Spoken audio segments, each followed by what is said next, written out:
Hello friends, it's Carla here today with Creative Scrapbooker Magazine, and today we are doing a beautiful media card using Lavinia stamps and some other fun products. Here's a look at the card we're going to make today with that gorgeous little fairy in there, and she's in a bottle. So we are using the Moon Fairy stamp, and she is really cute. We've got some mushrooms. That's called the Snailcap Mushrooms. Then we have some fairy bugs. There's 4 assorted stamps on that set. We have some words called Words from the Heart.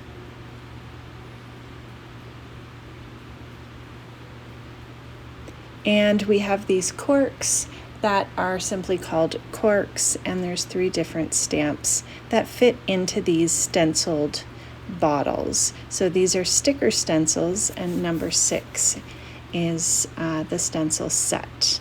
We've got Prism Studio nesting dies and paint markers.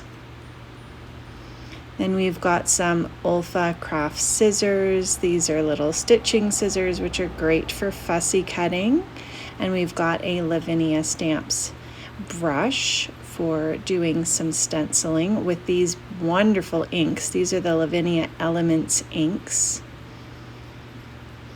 And we have a Color Burst Collection paper pad, which looks like you've done amazing backgrounds. And then the watercolor card. We've got a Ranger embossing ink pen and some archival ink and some clear embossing ink.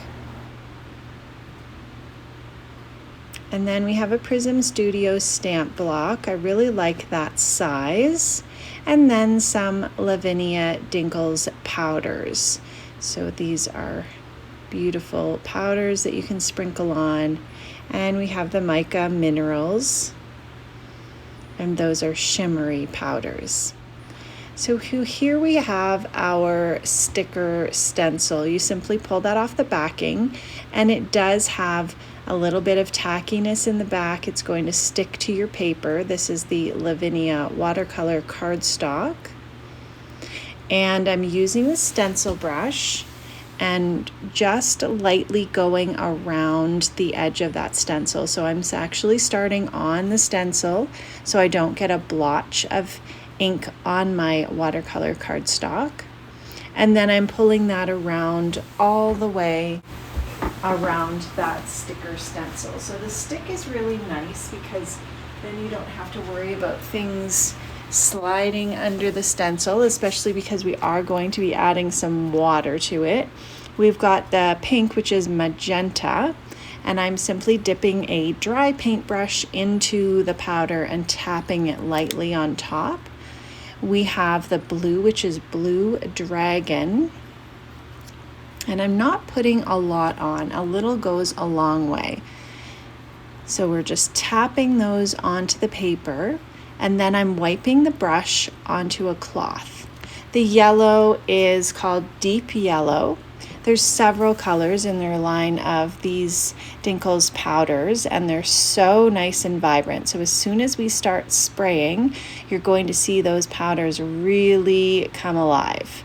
Now the ink is a dye ink, so that as well reacts to water. And I'm just wiping off some excess, and I'm just going to set that aside to dry. Here's a look at that really beautiful Color Burst Collection paper. So I'm going to go with this paper as a background. I'm going to cut it with the Prism Studio rectangle nesting dies. These have a stitched edge on them, and you get quite a few in that package. I have really been enjoying working with them. It gives you a really fine stitched edge. So I'm coming back to my watercolor paper. I actually let that dry overnight and came back to it. And I'm setting it on the Altenew stamp wheel and going to use one of the corks. And the corks fit in this stencil perfectly. I think it's such a smart design.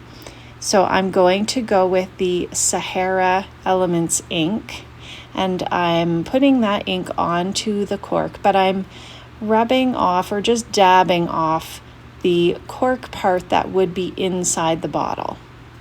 I have the Ranger angled paint brushes here, and because again that dye ink reacts to water, I can go ahead and paint over that ink and it's going to react and move like a watercolor.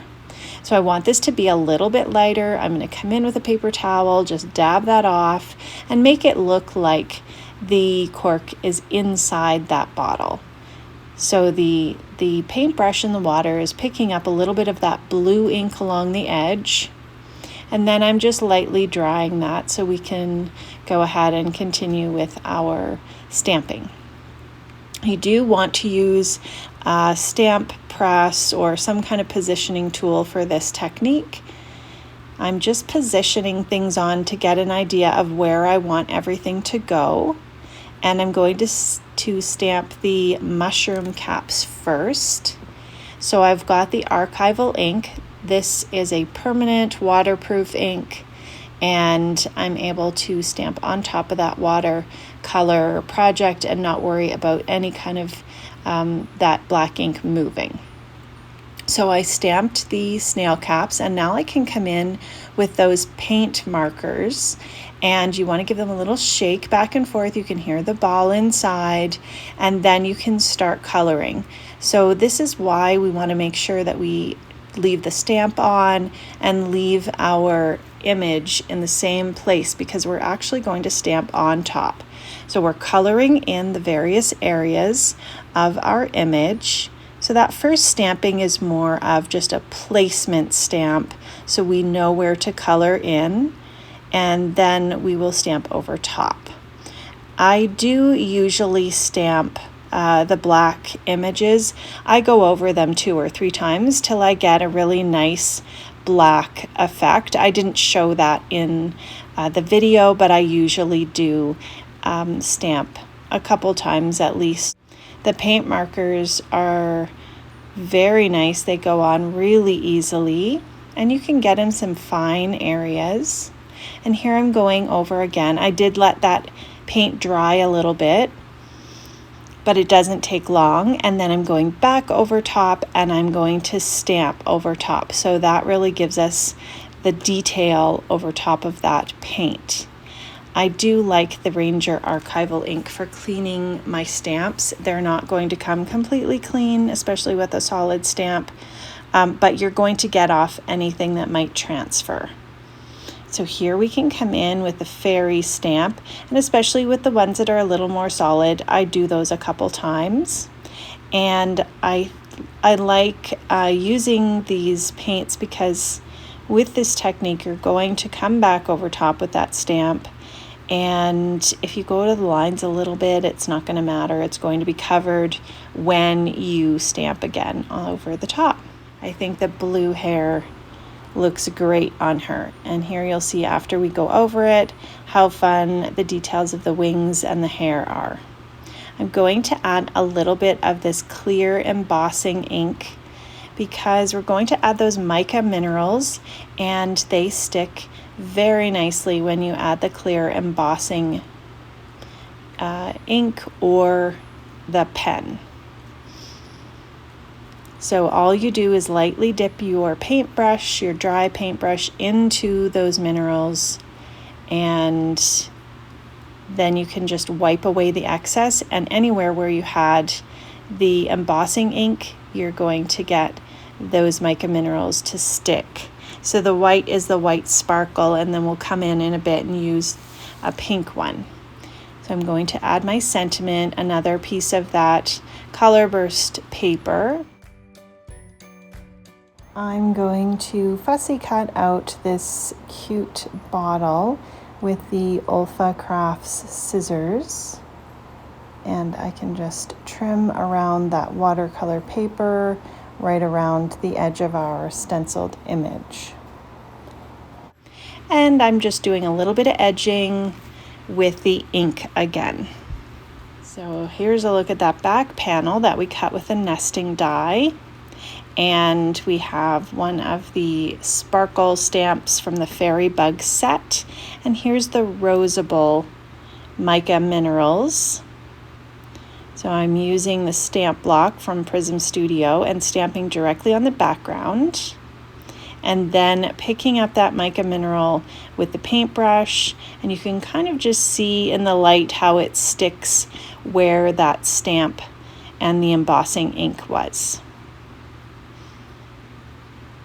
I've grabbed the Scrapbook Adhesives by 3L Easy Runner, and I'm going to use that to put on the background.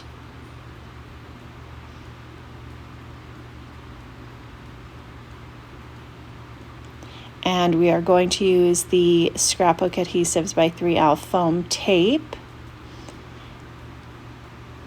And just put a few strips. This is the black foam tape, and I'm just cutting that to fit. It sticks really well, and the backing comes off very easily, which is nice when you're trying to put things together.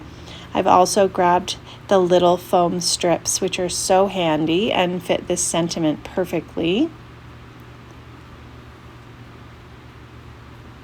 And then we can put all our elements on once we get the placement right. I'm using the Distress Embossing Ink pen to color the hearts that are on the sentiment.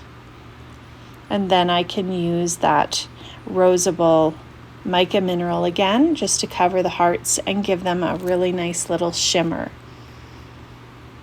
So here's a look at our beautiful card with the shimmer and the wonderful colors in it. And you are going to have so much fun making this card.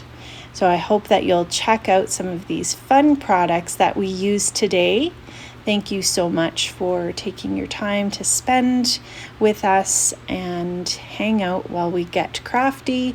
And we hope that you have a very fun and crafty day as well.